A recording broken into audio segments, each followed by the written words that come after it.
I think there's loyalty in the sense of my desire to buy from that brand because I like it. You might call it Yep. emotional loyalty. I think you might call it loyalty, but that, there's a reason I buy Apple, Yes. and I could argue technically why I buy Apple because of the ecosystem, all that kind of stuff. But look, I like Apple. It's a Yeah. nice brand. It stands for Yeah. something, and that for me, there is definitely an emotional reason why I enjoy buying and shopping Apple product and trying to seek out.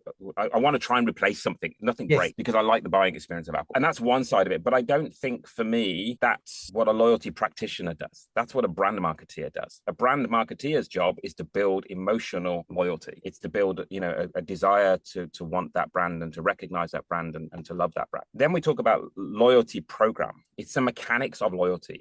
Yeah. If we're going to use a broad term, it's gamification. Giving me points, giving me tiers, giving me status. Those mechanics of loyalty is a Mm. loyalty program, Mm. and they're all there to make me stay and to do more. And I use examples. I mean, I remember on a frequent guest program, for example, when people hit the top tier, Mm. they're your best customer. They hit the top tier and they drop off and they go Mm. to the next program to get its top tier. Credit card programs, you put a limit on the credit card that says, when you spend this amount on your credit card, you don't pay your annual fee. As soon as they hit that thing and the annual fee's gone, then they move on to another card. So when you set a bar, consumers will jump it. But once they've jumped it, they disappear, which is why a lot of the frequent flyer programs have hidden top tiers. You get to gold and there's a gold 2 and a gold 3 and a gold 4. Yeah. So loyalty mechanics, loyalty programs are designed to do that. They're designed to keep you in the ecosystem the same way that, gambling machines or video games are designed to keep you playing, keep you in flow. And then for me, loyalty marketing is what you do with the data to drive customers into new categories, into new products, into trial, into bringing them back. And that's marketing. That is us using direct communications to change consumer behavior. And they're all different. You could run a loyalty program without the loyalty marketing and it would still do stuff. But equally, loyalty marketing can only do so much.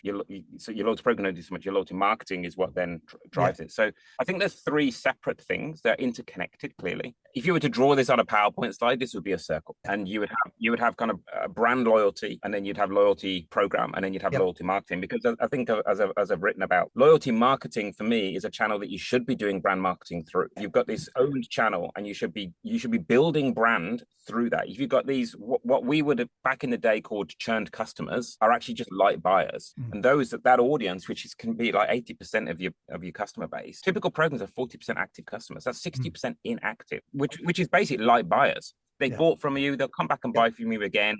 They're just not buying from you super regularly. But that audience is perfect for brand. So when I say it's brand marketing or brand marketeer, it's a role, it's a hat. Typically, building brand is a skill, and how you do it, and whether you do it through TV or radio or in store or loyalty, they're just channels.